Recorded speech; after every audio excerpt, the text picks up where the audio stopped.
thought that you would understand that if it was, you know, $3,000 for 4 people, then it would just be $750 for. Do you think you might have been the most anxious of the 4 to get out? I get that impression from reading about it. Maybe, yeah. I wonder it was why. Well, because over the years, you know, I had such a lot of songs mounting up that I really wanted to do, but I only got my quota of 1 or 2 tunes per album. And that way I would have had to have recorded about 100 Beatle albums just to get out the tunes I had in 1965.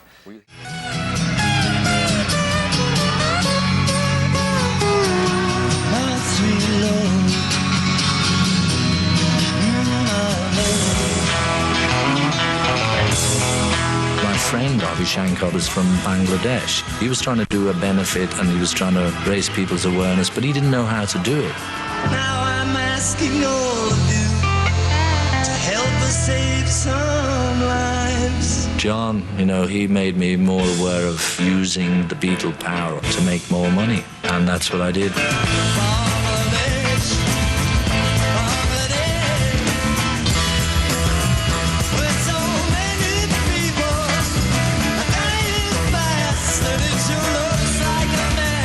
I'm not really as serious as people think or have thought. You know, they always thought that I was the serious one, but really that is kind of a mask to hide the madman inside of me, which is really like a Monty Python lunatic. Ain't never been nothing quite like this. Better come and get it, it's a Wolverine twist.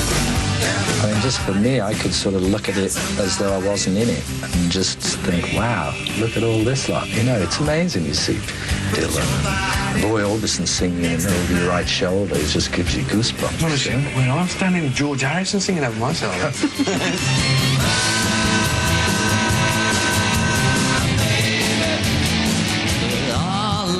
You pay the price with the spin of the wheel, with the roll of the dice. Ah, yeah, you pay your fare, and if you don't know where you're going, any road will take you there.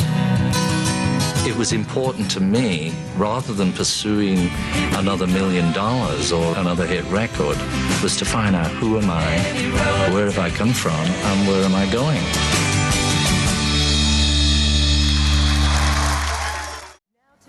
George Harrison to the Rock and Roll Hall of Fame. Jeff Lynne and Hall of Fame inductee Tom Petty.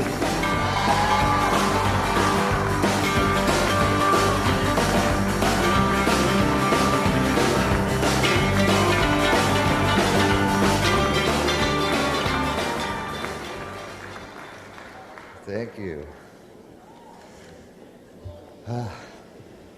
Some years ago, George asked me to speak and present him with a Billboard Lifetime Achievement Award. And he began his acceptance speech by saying, "I'm sure being in the Beatles has not been a hindrance to my solo career." He was first inducted into this great hall as a member of the Beatles. And tonight he receives a second nomination as a solo artist.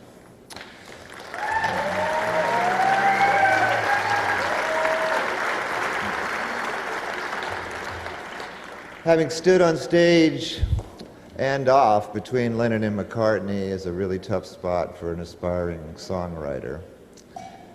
Yet learning his craft, he grew into an excellent writer, coming up with classics like Something, Here Comes the Sun, many more. He became so prolific that he began to stockpile large amounts of unreleased songs, and this would become the basis for his first album, All Things Must Pass.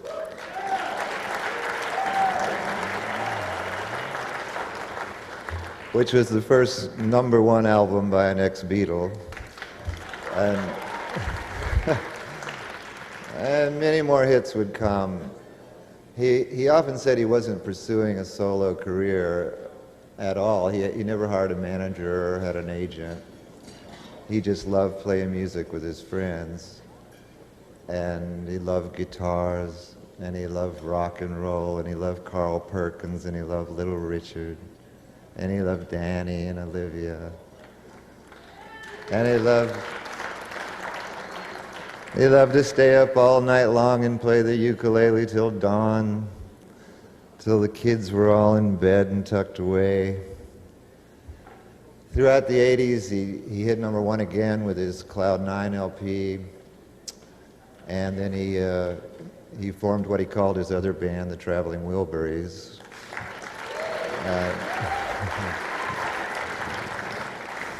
And that was with Jeff Lynne and myself and some other guys.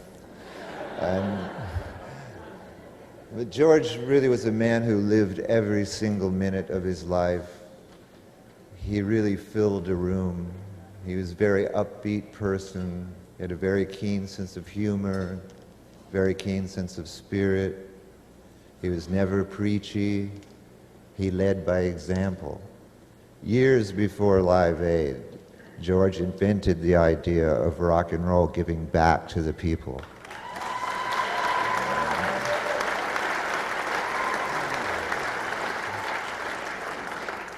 And I know, as I look around, I know many of you in the room knew him. And he was my dear friend, and yours, and the world's. He achieved much more than being a successful artist. He was a truly great man.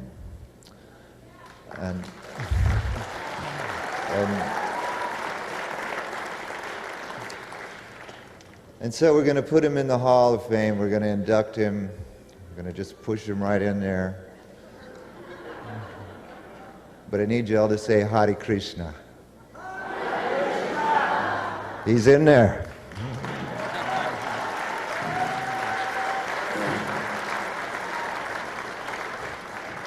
Hello. George was a great friend of mine, and we used to hang out a lot and make lots of records. Knowing George as well as I did, he's probably watching tonight and saying, get on with it. So I'd just like to say, well done, mate. You're in the Hall of Fame, where you belong, and it's about time. Thanks.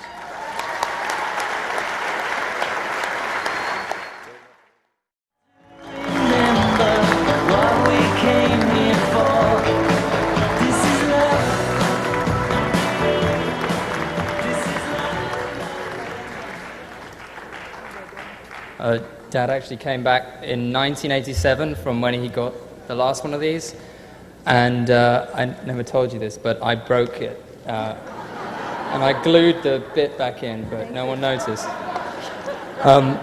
He made a great, or actually Mick made a great speech in 87 where he referred to the Beatles as the four-headed monster, and when they were all inducted, and he told me lots of great stories, my dad, about that night. And I'd just like to say thanks to all of his mates, you know, who he'd love to see, all the guys for coming and playing, and to the Hall of Fame for, you know, having him in again.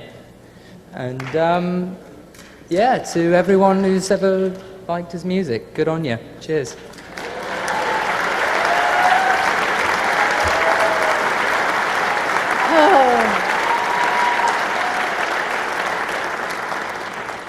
Here I go again. I could talk about George, you know, forever, but I won't. There was a quote by the Indian poet Tagore that George read to me one day. He said, "Blessed is he whose fame does not outshine his truth." And here we are in the Hall of Fame. But the inductees are not chosen because of their fame, but because they express their truth through their music. George said that he tried to write songs that would still mean something years from now. And I think it's safe to say that in spite of his immense fame, his truth will never be outshined or forgotten.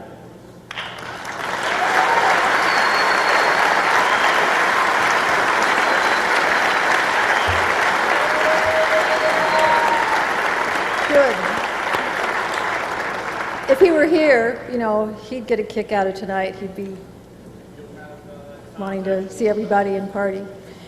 But there probably would be a lot of people that he would thank. And, you know, if you think of the span of his entire career, there'd just be so many people who are in this room tonight that he may want to mention, but I'm going to mention one. that I'm sure of, and it's the person in this room that George knew the longest in his life, that he met behind the air raid shelter when he was sneaking off to have his ciggy in school, and someone who looked after him and all of them from the time they were 13 to, for George, the end of his life. And that's the mysterious Neil Aspinall.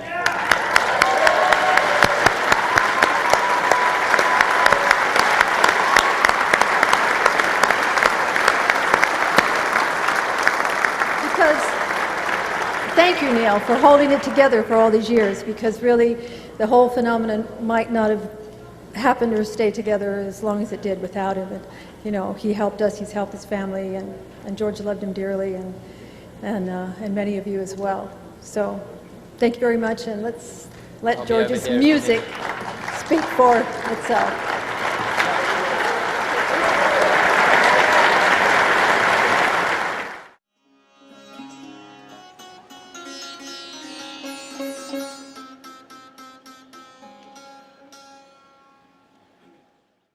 That is, all things must pass just shows the nature of the physical world. Everything is changing all the time. We get born and we die.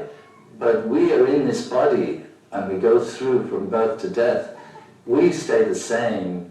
The soul is the same, but the body is changing.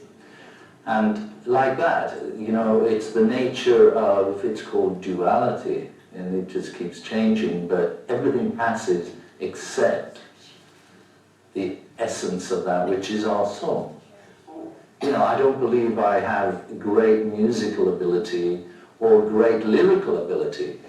And I have a bigger problem than that, is because of my influence from Indian music and that whole spirit thing, is that I don't see the point to writing those songs. Like most people will write, I could write hundreds of songs, you know, hey baby, what you gonna do?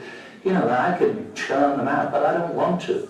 If I'm gonna say something, I'd like it to have some kind of importance, some value, so that, you know, in 20 years' time, it's not just some dumb song that made, you know, some royalties. I mean, the royalties are nice, but it would be good to be able to have something a little deeper. And so, you know, it's very difficult how, that's why the chants of India is much better, because it's all there in Sanskrit. You just say the Sanskrit, and they're all mantras, and they're all prayers, and they all have a spiritual connection. It's much easier than trying to write in English some incredible philosophy or something that has a value. You know, I'm unhappy about the world being concreted over and all the forests chopped down and the air polluted, and the fact that the planet is in the control of mad people. You know, people who are crazy, people who are greedy, all these people who are selling the rainforest and, you know, any forest, just selling it because they make some money without, you know, I'm very unhappy about that, but I have a long-term view, which is all things must pass. I mean, before it used to be maybe they're going to blow us up with H-bombs, but even that, I thought, it don't really matter. They can't destroy what's within ourselves. Krishna said, there's no time when we didn't exist, and there'll be no time when we cease to exist. The only thing that changes is the body. So even if they blow us up with H-bombs, our soul will stay in our other astral body, and the only thing that won't be here is physical. So, you know, I'm sad about it, the world, but I look at it from within and without.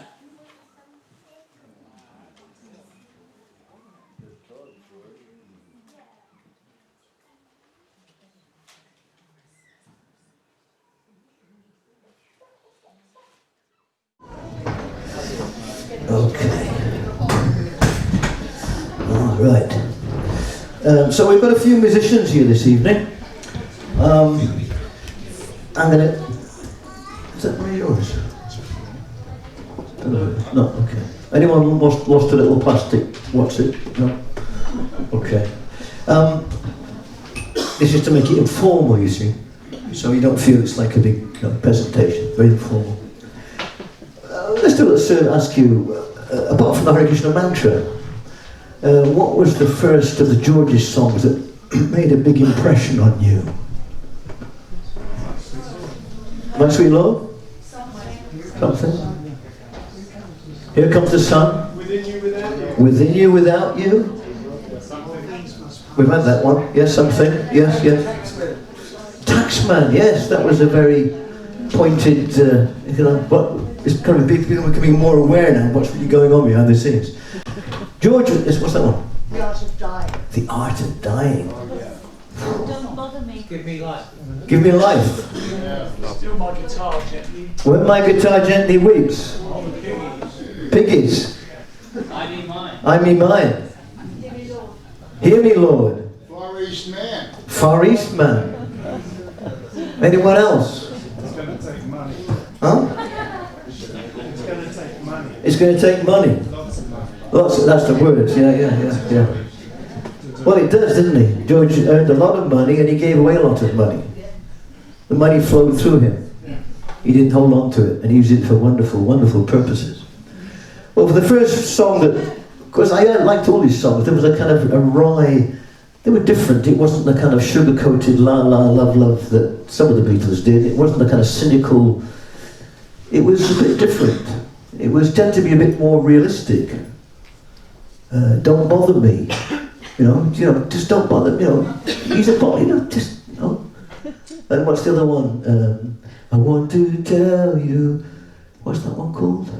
I'm full of. It's called I Want to Tell You. Oh, it's called I Want to Tell You. Okay, yeah.